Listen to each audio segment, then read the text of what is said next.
Publisher Podcast, episode 89. Well, hey, everybody. Welcome back to another episode of the podcast. I'm Alexa Bigwharf, and today we're going to be talking about not just a website for an author, but the role that that website plays in marketing your book. This month, April, we're talking about all kinds of marketing stuff, and this is one example of a fairly low-cost way for you to make sure that you create a home where people can find information about your book. On that note, if you haven't signed up for our webinars coming up this month, make sure you head on over to womeninpublishingsummit.com/events. We've got the How to Smash Your Book Launch, which is one I run once or twice a year with case studies and great information on book marketing.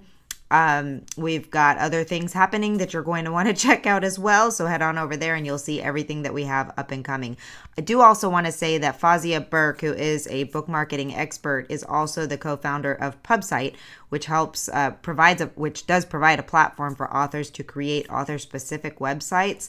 And they are the platinum sponsor of the Women in Publishing Summit this year, which has already happened. However, their deal is still good through the end of the year. So you can go over to womeninpublishingsummit.com/pubsite and check out their offer for attendees, which is $5 off the monthly fee for having your hosting and website through PubSite. And you get a 2-week free trial with that. So after you listen to Fauzia, head on over to our website. You might look at the webinar that we did with Fauzia about this topic, and check out PubSite. All right, enjoy the great marketing tips that she's going to provide you in this episode.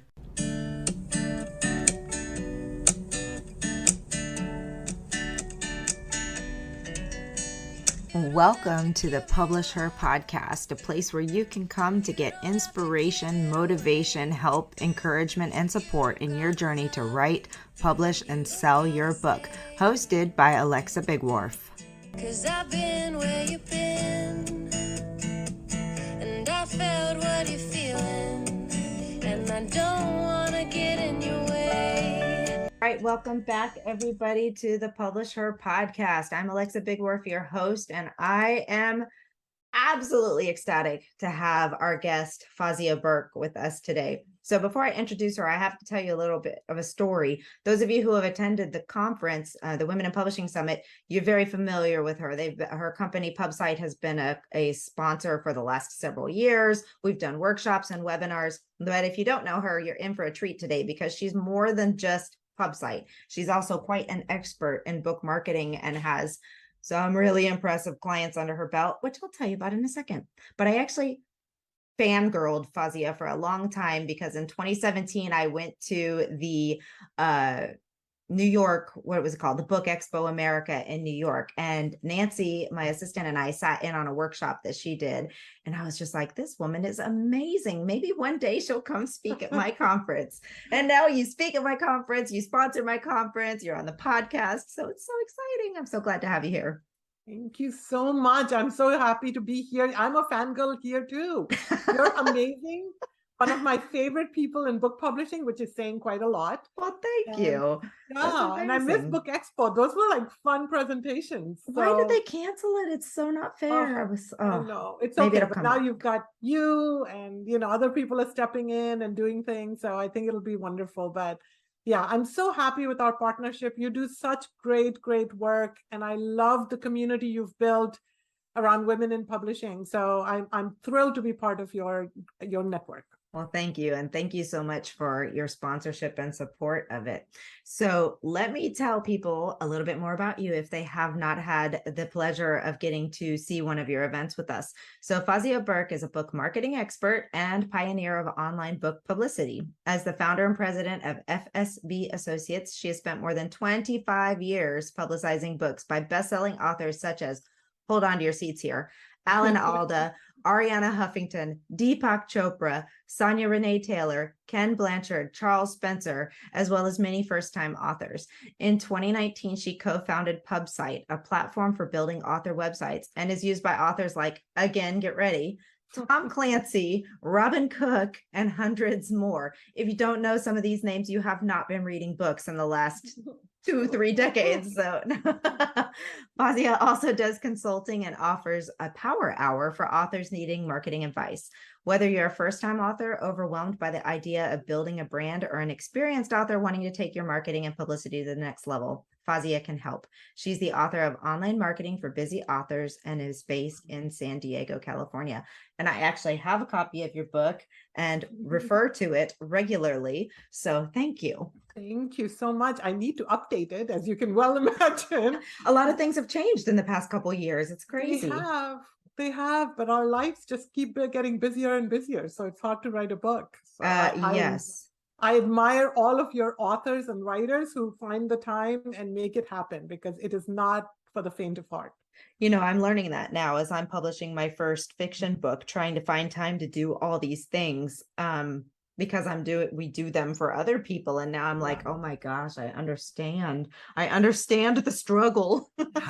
Yes, I think every marketer should write their own book, because that's the only way to really, truly understand. I completely agree. Yeah. So today we're going to talk primarily about websites and their role, author websites and their role in marketing. Because, we hear all the time, you need to have a website, but then we hear other people that are like, you don't need a website. That's a waste of time and energy. So I personally am on the camp of you need a website. And I'm going to assume that since that's the topic you proposed, you're in the same camp. Good assumption. Yes, very much so. So why do you need that website before you even finish your book? Yeah, I do understand when people say, well, my publisher can build me a website, because some publishers have, their own website. I mean, they have pages for books on every website. And so if you have that later on, that's great. Some authors believe that their Facebook page or whatever their social network is enough, and that's all they need. But that's really not true at all. And I think that you and I know that you need a website before, during, and after publication. Mm-hmm. Like, you need it for the rest of your life. That's something that you have to kind of keep in mind. And I'll tell you, the reason is that, and if you have pages on Facebook, you really don't own them. You don't own the people on them. You don't own those pages. Those pages can disappear at any time. So that's not something you can count on. The other thing is, when you are considering, becoming an author, right? You're going to approach an agent, or you're going to self-publish, or however you're going to, there's so many paths to publishing these days. And, they all have their pros and cons, and you can have a completely separate conversation about that. But nevertheless, everybody expects that you're going to be able to connect with your readers. Mm-hmm. That's on you. However you publish, that's on you. And so the first step when you're trying to connect with your publisher, with your author, with your readers, is to have a landing place where they can find more information about you. So you need to do that at some point anyway, down the road, if you think you don't need it right now. But if you do it before you even have a book, there are some very specific, benefits to it. One is, if you are going through the publisher agent model, then all of your information, basically the information that you have in your proposal, can be on a URL, and then nobody needs to figure out where it is. It's in my inbox. I lost the thing. It's an attachment. Send them the URL, right? Mm-hmm. All your information is there. And if you have a website and it's a professional looking website, you seem much more serious about your publishing journey. It's not you know what? I think I'm going to write a book today. It's not that. This is something that you're committed to. This is something you're serious about. And anyone who partners with you wants a serious person. Mm-hmm. So it reflects on your professionalism. It reflects on your organization. It reflects on your, just sort of the fact that you're serious about it. So for all those reasons, you really need it. And then eventually you're going to build a website, and for, getting mailing addresses, right? Your mailing list is going to be on there. The sooner you start that process, the better.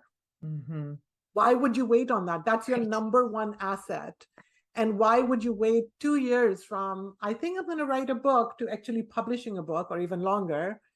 Use those 2 years to build up your fans, to build up your readers. And, on your website, you can show your writing skills, you can show your humor, you can have photos, you can really get readers engaged and interested even before you have a book.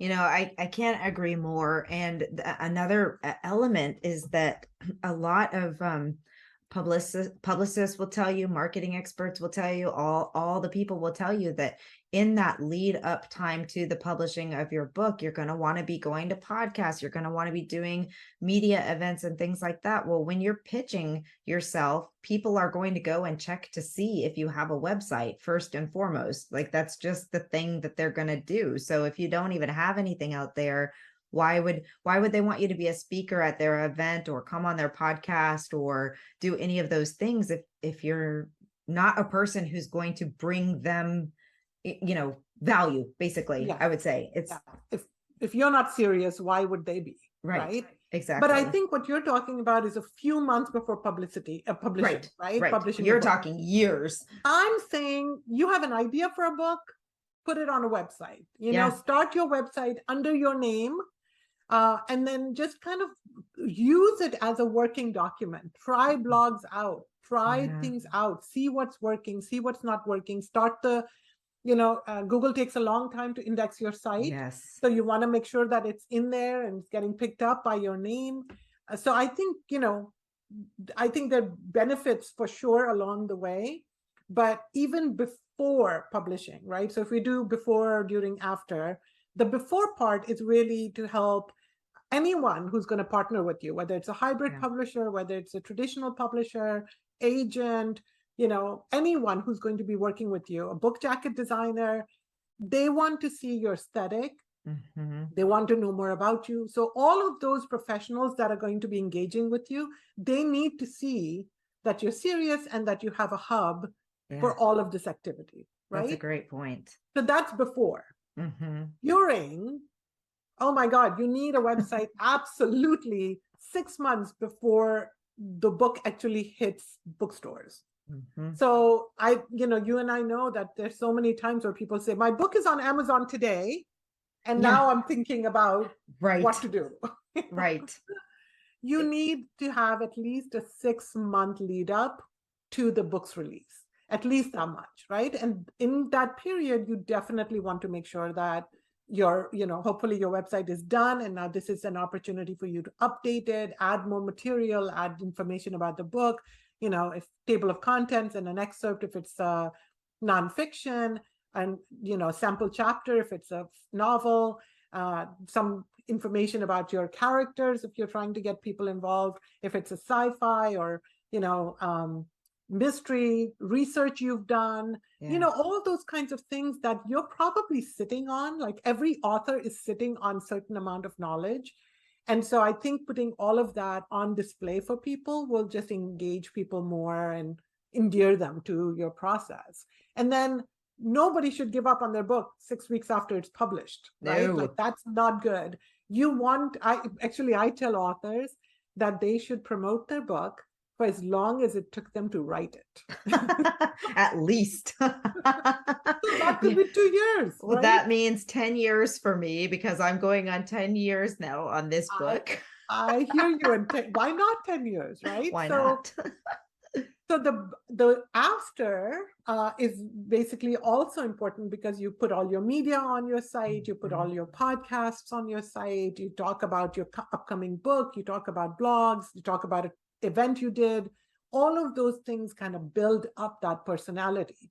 So you start off with, sort of more skeleton site, right, as it were, and then keep building on it, keep adding to it, keep adding different information, take things off that doesn't work.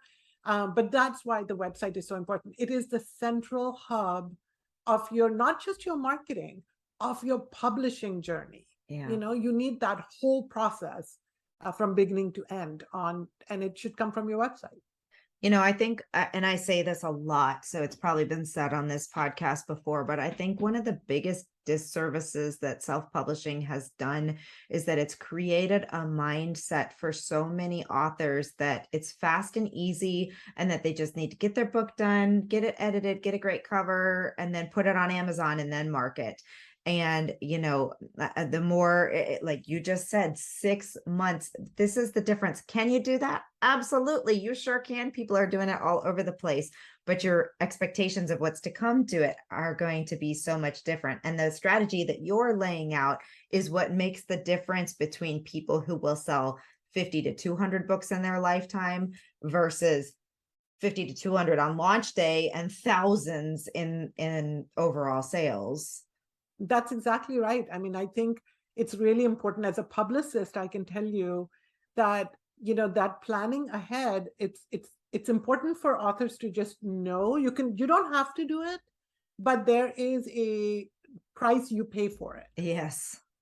And the price is that, let's say you want to be on a podcast, and let's say, fingers crossed, they're interested in having you on their podcast too. They may have a wait list that goes 2 months, 3 months, 6 months down the road. And I'm working on a project right now, and we're booking interviews. The book comes out in November. We've been working on it for 3 months already. And we're still getting interview scheduling for March of next year. Oh yeah. As a podcast host, I can tell you that right now. I mean, we're recording this at the end of September of 2022, just to prove this point. My next available recording date, if you were to go to try and get with us now, is February of next year. Right. So like if someone has a book coming out. Yeah, you can't wait until. and the thing is, you can have exposure throughout the career of your book. That's fine.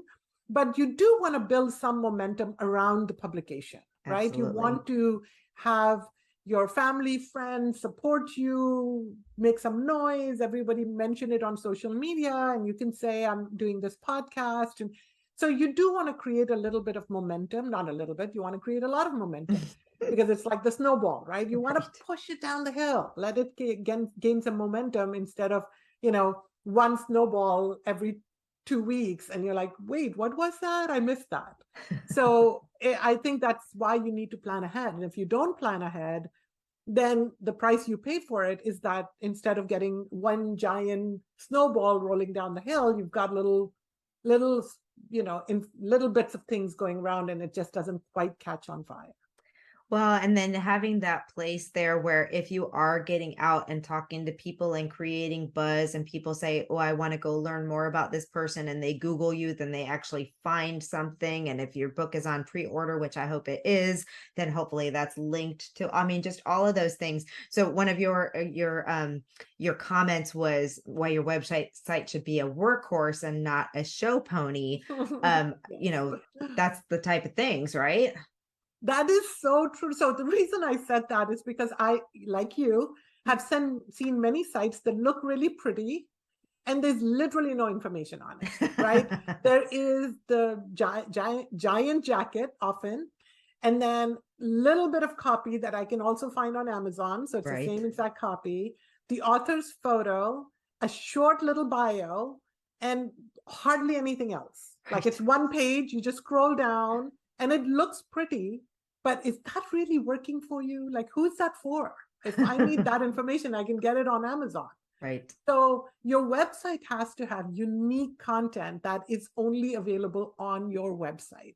And you want to be able to make sure that you are updating your website, right? That's why it's a workhorse. Like if there's a new review, you want to put it up. If you don't like something is not working for you, you want to be able to take it down. So many authors set up these like little one-page pretty sites, whether you call them landing pages or they can call them the full website, and literally nothing is ever touched on those pages. Like they just set them up, it's set it and forget it, right? And I just don't think that's how your website should be. Your website should be something you work on all the time, add things, delete things, make things better. Again, you are the curator. So you don't want to throw everything and the kitchen sink on your website. You want to take things off, anything that's dated. I have some clients who say, oh, I've been blogging for, whatever years, and I have all my blogs on my website. And I think, why? Right. Who's reading 5-year-old blogs or 10-year-old blogs? Right. No one. So either update them, post them again, or take them down. Because, people will spend 30 seconds on your website. Right. What do you want them to do? Right. Oh, that's such a good idea because, especially for those of us who've been running businesses or running blogs for a very long time, like I understand why people get content blocks and are like, what on earth could I possibly put there? But if Yes. you're pulling stuff back out, refreshing it, putting it back out there again, it's a new post that you don't have to write from scratch. And I'm sure, especially if people are taking your advice and starting 2 years in advance and they're Yes. maybe blogging about their journey or whatever, they can do an update post. When I started this, here's where I was, here's what's happened. Yeah, this is how it started. This is where it is now, that sort of thing. But, I've seen an author, he was writing a mystery novel, and he had to do a lot of research. So he had to talk to the actual police department, and find out some details about something. And I don't even remember all the details of it, but it was really kind of interesting because I never do that. I don't write fiction. And, that when I read a mystery novel once in a while, I'm not a huge fan, but I read them once in a while, it's kind of cool that there's all these details, but the authors actually have to do a lot of research to make sure that the details are spot on, they're correct, they know the procedure, they know how it's going to get done. So I think if you're going to do that kind of research, how cool would it be if you could post it as, hey, before you start doing your research, here's stuff I learned, right? If you go to see the police department, make sure, you're nice to them. I don't know if you can just walk in and interview the police, but, one author I know had to do a lot of research actually for a nonfiction book. He was writing a book on World War II, and there was information about a particular kind of bullet. This is not stuff I'm interested in, but it's fascinating that people do all this research for their books. And so you can do that. Yeah, exactly. That reminds me of, I'm also working on a World War II book that we'll probably publish in about 2050 at this rate. But I spent like an hour researching the type of tractors that they would have had in France in 1940, because I wanted this, I needed that information to be accurate with. You should write a blog about that. And then the next person who's doing that research will be like, forget the research. I got this blog post. That's another point. I mean, when you're writing stuff like that, we talk so much about being there for readers, but also when you have content that other writers can use, that still gets people there. And I'm here to tell you, I have read every book I can get my hand on about it. So, I don't be shy about creating content that's going to bring in writers too. Yes, a book list. If you've read, let's say, 10 books on a particular topic, or even 10 mysteries, right? 10 horror books, whatever it is, make a book list. These are my favorite. You don't even have to review them, but that's another way of creating content.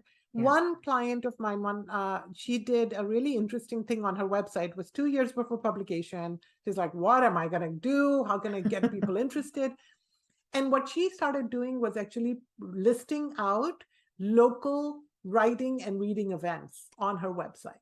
Nice. So that way she became a little bit of a hub for local authors who were interested. And she became part of a community that way, because people started writing in and saying, hey, I have a book event coming up, or I have a book signing. Would you mind listing it? And, that's another way to create. She was interested anyway. She wanted to go to events, and this was her way of saying, well, I know this information. Absolutely. And you know what happens when you start doing stuff like that too? You start connecting with more people, and connections get you places. Somebody will say, oh, did you know about this conference or did you know about this event that I'm participating in? You could participate in that too. Or, oh my gosh, I know somebody who's running this and you'd be a great, the collaboration that can happen, but you have to know about those things and have those communities. That's a great idea. Yeah. And if you do them in advance, then maybe when you need someone to endorse your book, you've made those connections 2 years earlier. Absolutely. That's a great point too. Yeah. So always think of the website as a before, during, after project, right? It's like, what do I need to do before, during, and after? And how can the website really work for me? Like, make it work for you. So along those lines, I don't know if we want to talk about PubSite now or wait until the end of it, because we could talk a little bit more about marketing, about some of the mistakes that authors make, and then go into it. But I did want to say that Fauzia has a tool that makes this. A lot of the problems are that people get overwhelmed and think a website's going to be so hard. So we'll talk about PubSite in a minute, but first let's talk about the common mistakes that authors make in their marketing. Well, I think we've covered some of it. Yeah, some of it I've hinted already. Waiting too long, right? Mm-hmm. That's a really important one that they kind of miss on, because they don't realize how much. I mean, it's really, when you're launching a book, you have to imagine that it's like, throwing a wedding, right? You're not going to plan the night before. Well, some people do, but actually I did. Those are called shotgun weddings. And my wedding, John and I planned in 3 weeks. So not shotgun for not that reason, but nevertheless. But the more time of course, when you plan a wedding in 3 weeks, you're not getting the cake you want. Right. You're like sort of making compromises, right? Which we were willing to make. But when you're launching a book, if you don't give yourself enough time, then you're going to end up making compromises, or you're going to work with people you're not thrilled about because your favorite team is booked for 6 months. Like, for example, you're talking about your podcast being booked.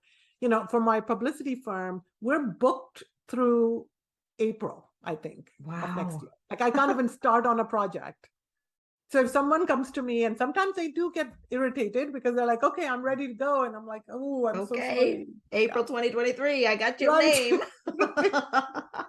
So, like the team you really want to work with might be booked. All of those kinds of things start to happen. So the earlier you can plan things out, the earlier you can book people. I think that's really important.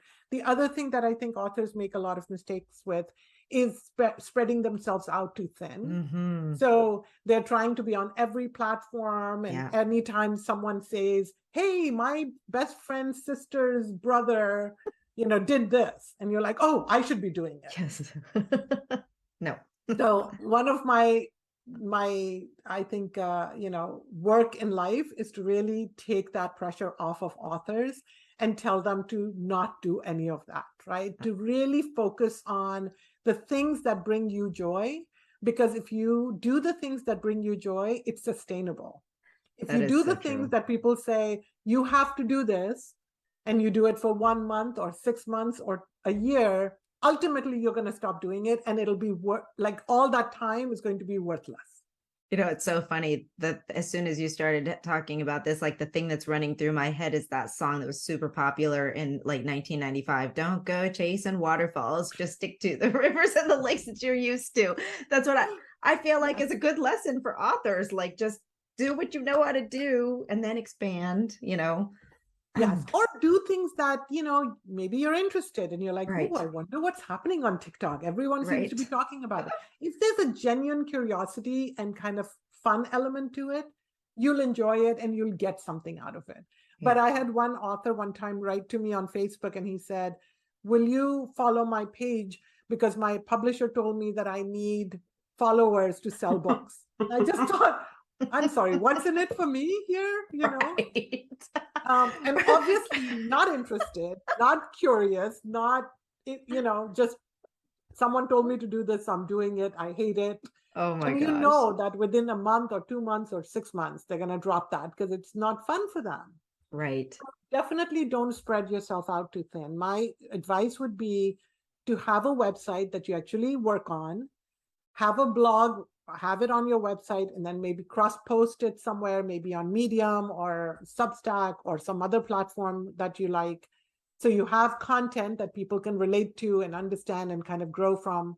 And then have a mailing list, 100%, very, very important. It's slow to grow for sure, but it's still the most important element of your marketing, because even if you have 50 people on it, those 50 have a more likely buy your book than if you have 200 people or 2,000 people on social media. I agree 100%. That's a big, big, big, big thing for us. And I can tell people that because I've launched enough books, and so have you, so you can see these results, but I've launched enough books, but I've also seen in my own business the difference in selling, no matter what it is, through the email list as opposed to anything on social media. So 100%. that is grow your email list. Yes, grow that email list.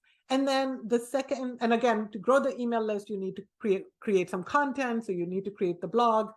And then for social media, pick 1 or 2 platforms that you enjoy and be there consistently, instead of trying to be a little bit of everything on every platform. You know, that those days are gone where we were trying to be everything. I remember one time, I still have some authors who have like, 17 little icons of like, you can find me everywhere. Yeah. Well, you can find me there, but I'm not doing anything. I mean, I'm not doing anything. Exactly. I did set up an Alexa Big Wharf page on Facebook, but I think the last time I posted on it was like 2015. So good luck finding me, right? I still see people. I get the notifications every week. You've got 2 new followers, and I'm like, well, good for them. They're not going to get anything interesting there, but Alexa, I don't think I'm ever going to be making videos on TikTok, right? I mean, that's just not my style. I'm not a performer, right? That's not something I want to do. But I love the platform. I think it's amazing, and I'm very interested and curious in it. So I have my, my account there in my name. I have no videos. Not only do I have no videos now, I will probably have no videos ever. And there are people following me. And I'm like, that's lovely. Thank you for your confidence that someday you're going to put a video out there. But I will be there. You'll have all these followers, and the day you put that video out there, you're going to just go viral.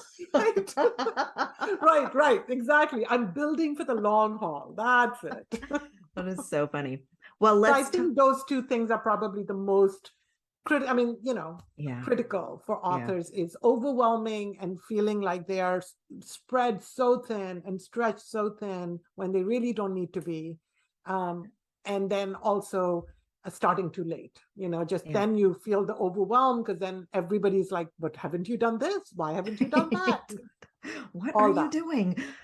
I think, if you haven't gotten it by this point in time in the podcast, like when you decide to become an author, you decide to take on a career. It's not, unless it's just something that you're doing for a passion project, but you have to make that decision. I'm okay not doing all these things, and I'm okay not selling a lot of books. And there are people out there like that. For example, my family published a book of my grandma's, of stories that my great grandma told everyone, because we didn't want to lose these stories. So my cousin collected all the stories about them and put them together in a book, and she published it not to make money, not to sell to, but so that we as the family would have it. So that's okay. But if you want to sell books, you have to act like it. Or build a career. Right? Yes. Where this is your first book, but you want to publish more. Yes. You've got to treat it like a business. So businesses have websites, so should authors. So let's talk just briefly. I'm going to link, we've done several webinars with you and even step-by-step tutorials on how to use PubSite. So I'm going to make sure all of those are included in the show notes for this. But if you would just quickly tell people about PubSite and why you built it and why it's the best place for authors to build their website. Yeah, I'd love that. So I don't know if you know this, Alexa, maybe you and I have talked about this, but my husband, John, and I worked on the first author website ever launched on the web in 97. What? Yes. I did not know that. Wow. It was for Sue Grafton. What? The #1 New York Times bestselling author, Sue Grafton. Wow. Yes. And it was the first website for an author. It was covered in the New York Times as like, this is things people do now, like launch websites. That's so cool. Authors do now, yeah. You're like a dinosaur. I'm just kidding. I'm just kidding. I'm just kidding. I was 12, to edit that out. Okay? You were 12. That's right. She's a prodigy, y'all. We were very tech savvy at a very young age. Yes. So the reason I bring that up is that we have had, almost 20 years of experience building websites for authors. That's all we've done is build websites for authors and books. So we have lots of experience. We've done them in WordPress and we've done them in other platforms and, custom designed them, custom programmed them and all of that. What we realized is that, the platforms that are out there are really not built for authors because we have very specific needs. A lot of the platforms like Squarespace or Wix are really like, they limit the number of words you use because that's how the page is designed. And I totally get that. For any other business, totally. But we are writers. Right. We write words. And so have a website that limits how much information, how much writing you can add is just not the right template for you.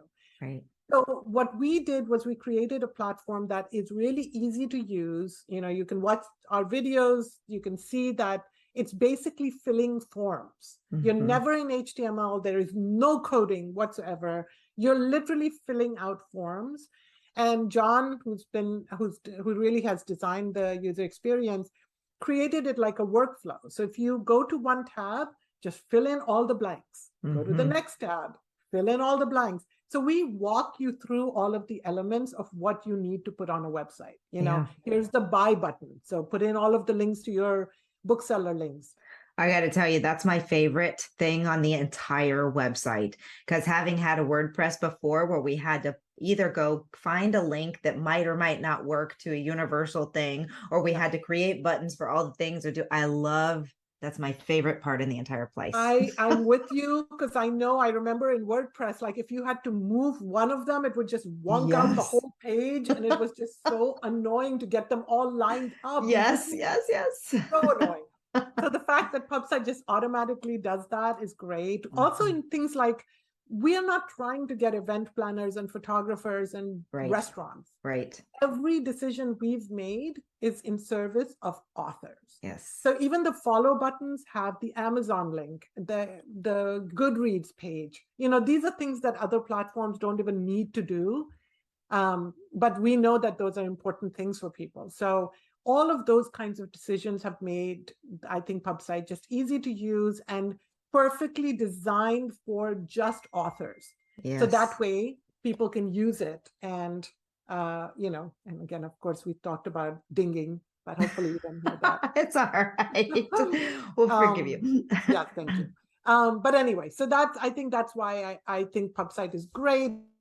We've taken all of our 20 years of experience building author website and poured it into PubSite. So that way, when people ask me, does it have this? I'm like, yep. Does that have this? Yes. We've thought of all of it, and if we haven't and you come up with something, we're happy to work on it and add it and things like that. So I think it's a really great, and you have, 14-day free trials. Right. So just go in there, play around.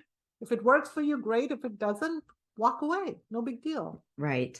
And the some of the appealing factors are that it's everything included in the price. So the monthly fee is your hosting, it's having the site, it's all the things, which is really nice.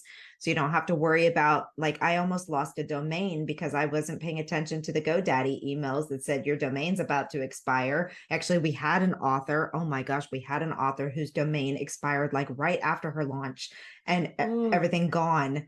We didn't build her site. She had built her own site. So I'm not taking credit for that. But everything gone like right at the time that you need your website the most. So that's a nice feature. But also, just to everybody out there, like, there is no easy button solution for a website, as in there's nothing that's going to make it just so simple that you don't have to learn a little bit. But I love the amount of, first of all, I love that it's set up in forms. There's no coding, there's no moving. You just fill it out like you just said. But there's also so much knowledge in your knowledge base and, all the examples and everything. And you guys are amazing at helping people. Plus, you have that option of, if somebody's like, I do not do tech, I'm not doing this, you'll do it for them. We do build the sites for them if they need it. And it's really reasonable because, again, we're not coding, we're not designing from scratch, we're entering the information. So if you feel like, you know what, I don't even want to deal with this, we're happy to do it for you. But I do think that, there's also, for some authors who want to sell their own books, we have e-commerce built in, and it's the same price also. Yep. So one of the things I love about PubSite is that it's scalable, right? A lot of other platforms, you can build a site for one book, but when you go from one book to 2 books, the template doesn't work and you literally have to redesign the website, right? From scratch. Right. On PubSite, you literally can switch designs, colors, and go from one book to 50 book on the same platform. Like, it's really easy to not have to worry about, starting over with every new book. And I can attest to that because we built our Purple Butterfly Press, my children's book publishing company, on PubSite. And we have, I should know how many books we've published at this point in time, but I can't remember. It's more than 10, probably less than 20, but a lot of books. And it's been easy to just continue to add things to the site. So that's great. Yes, exactly. Yeah. Another cool tool on it, and then we'll stop talking about PubSite because this has been a long interview and probably, I don't know if people are still hanging with us. Make sure you go to the show notes so that you can go watch the tutorials and see all about it. But I think another important asset that goes back to what we were talking about before with your marketing and your publicity is the calendar, so that people can see what events you're doing and where you're going and what's happening and when they can join you, and all of that I think is really cool. Yeah. So the thing with PubSite is that you can start with the blog. So before you even have a book, it can be a blogging site. Then when you have a book, you can add the book, and it's the same platform. You now just added a book.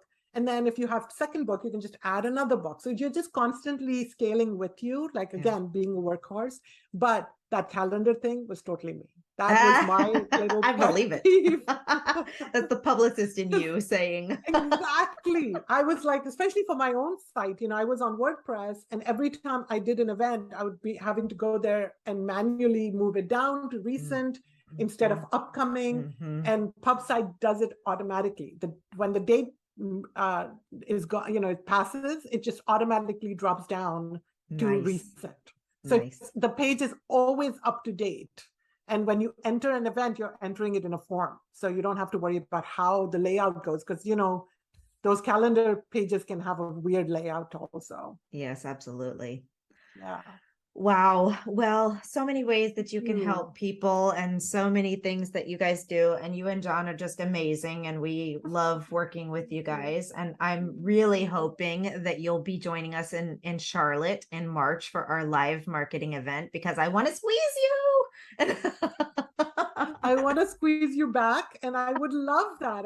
It sounds really wonderful. And I think as we start to move out of our homes and into people, yes, I would love to meet you. You have such a beautiful, beautiful community. We love the community you've built. The women are really wonderful. I just want to say one thing that I'm really proud of with PubSite is that we have more women on our platform than men. Yeah, I love that. And the women, they find it so empowering to have full control over their website, over their colors, over what they want to do. And they just feel like this is like, they can have fun with it instead of this being oh my God, what do I do about my website? So I'm really thrilled about that. And you guys in your community are definitely a huge help in having us, appeal to the women in the writing community. So thank you. That is amazing. Thank you. All right, everybody. You can check her out at fauziaburke.com. That's FAUZIABURKE.com, or at fsbassociates.com, or at pub-site.com. If you didn't get those, go to the show notes. It'll all be there. Or you can go to the womeninpublishingsummit.com and click on the sponsors tab. And PubSite is one of our top sponsors. So you'll see their information as well. And thank you so much for everything. Thank you. You are so awesome. Thank you so much for all that you do for writers. And I'm happy to be part of your community. Thanks for having me on your podcast. I really appreciate it. Thank you. You don't have to give me your heart. You don't have to give it away. Thank you for joining us on the Publisher Podcast. We hope to see you back for the next episode. Great, huge thanks goes to Jasmine Commerce for the use of her song. You can find Jasmine on SoundCloud. Go check out all of her music. We'll see you next time.